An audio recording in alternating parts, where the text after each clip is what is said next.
वतीने आरक्षण संवाद महासभा व समाज इतिहास व वाटचाल या विषयाबाबत या सभेचे आयोजन करण्यात आले। बंधूंनो, आज खरोखरच हा नवीन विषय वाटत असेल तुम्हाला, परंतु हा आपल्या सर्व पिढीसाठी, पुढच्या पिढीसाठी अत्यंत महत्त्वाचा आहे। आणि आरक्षण म्हणजे हे सर्व आपली भाकर आहे आणि हा विषय सर्व समाज बांधवांना विनंती आहे की सर्वांसोबत मिळून ग्रुप घ्यायचे, तुम्ही जायचं नाही, तुम्ही 2 मिनिटं खाली बसावं। तर हे आरक्षण विषय खूप महत्त्वाचा आहे आणि आजच्या कार्यक्रमाला उपस्थित, आजच्या कार्यक्रमाचे प्रमुख मार्गदर्शक मनोजी केवट सर यांनी हे आरक्षण मुद्दा उचलून धरला आणि सगळे पुरावे सादर करून त्या SC आरक्षणाचे सर्व निकष पूर्ण करून आणि खरोखरच आपण ते पूर्ण होतो 32 ला, आणि हे आपल्याला जे मिळालेलं आरक्षण आहे ते पूर्ववत आपल्याला मिळावं यासाठी हा लढा आहे। आणि याविषयी खरोखरच काही व्यक्तींना जरी वाटत नसेल तर काही समजलं नाही, परंतु त्यांनी समजून घ्यावं, त्यांनी विचारावं। आपले मार्गदर्शक आहेत, आपल्या समाजामध्ये काही सुशिक्षित मंडळी आहेत, त्यांच्याकडून हे संपूर्ण माहिती गोळा करून घ्यायची आणि चुकीच्याच विनाकारण वेगळं मेसेज समाजामध्ये देऊ नये। आजच्या प्रसंगी मनोज साहेब केवट सरांनी सर्व हा प्रस्ताव जमेपर्यंत पुरावे सादर करणे, त्यांच्या पूर्ण टीमने हे सर्व कार्य केले आणि खूप एक कठीण काम आहे, ही साधी गोष्ट नाही आहे। एक साधारण एक आपला अर्ज तयार करण्यासाठी खूप वेळ लागत असतो, हे सगळे इतके पेजेसचं त्यांनी हे प्रस्ताव सादर केलेला आहे। सरकारपर्यंत न्यायालयात जाण्याची लढाई त्यांनी दर्शवलेली आहे आणि त्यांना सर्व टीमला आपण एक ताकदनिशी उभे राहायचं आहे त्यांच्या पाठीशी।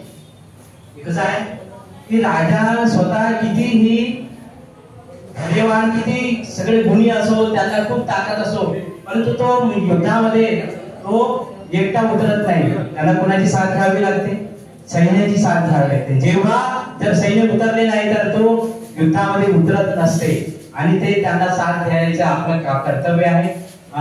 त्यांनी खूप मार्गदर्शन केलं आम्हाला आणि आपण त्यांच्या पाठीशी उभं राहू अशी अपेक्षा करतो। खूप खूप धन्यवाद केवट साहेब। त्यानंतर आजच्या कार्यक्रमाचे अध्यक्ष जनार्दन सर, नागपूर सर यांनी हा लढा यशस्वी करण्यासाठी सर्व समाज बांधवांनी एकत्र यावे आणि अशी ही इच्छा व्यक्त केलेली आहे। त्यांचं मार्गदर्शन आपल्याला खूपच उपयुक्त आहे, त्यांच्या मनापासून पूर्ण धन्यवाद देतो।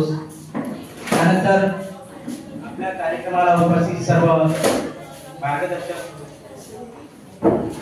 प्रमुख अतिथी मनोजी केवट सर, गोविंद मगरे सर, माधव मानकरजी, धनराज मेश्रामजी, विष्णू चाचेरेजी, हर्षद वाघमारेजी, कार्तिक मेश्रामजी, अरुण नाणेजी हे आपल्या समाजातील कार्य करणारे आहेत आणि मार्गदर्शक आहेत। त्यांचं आपण पूर्णपणे ऐकून घ्यावं आणि आपण तशा प्रकारची वाटचाल करावी। आपण सर्व मार्गदर्शकांचे, प्रमुख अतिथींचे आपण मनापासून इथे आभार मानतो आहे। आणि मुख्य म्हणजे यांना आवड आहे, आपले कामधंदे सोडून इथे आलेले आहेत, आपली रोजीरोटी सोडून इथे आलेले आहेत, पण इथे पुष्कळसे मला दिसतात तर ते आपले मच्छीमार व्यवसाय करणारे आहेत, पण नोकरी करणारे इथे दिसत नाही आहे।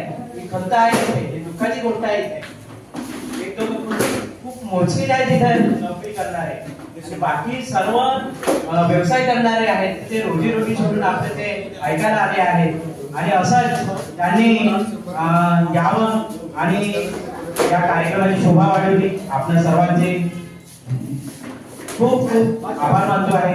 तसे प्रकाशजी आचार्यजी यांनी या कार्यक्रमाला आपलं एक हार उपलब्ध करून दिलेला आहे, त्यांच्या मनापासून आभार मानतो आहे। आपण सर्वांचे पुन्हा एकदा मनापासून आभार मानतो आणि इथेच हा कार्यक्रम संपला असे जाहीर करतो। पुन्हा आपण भेटू।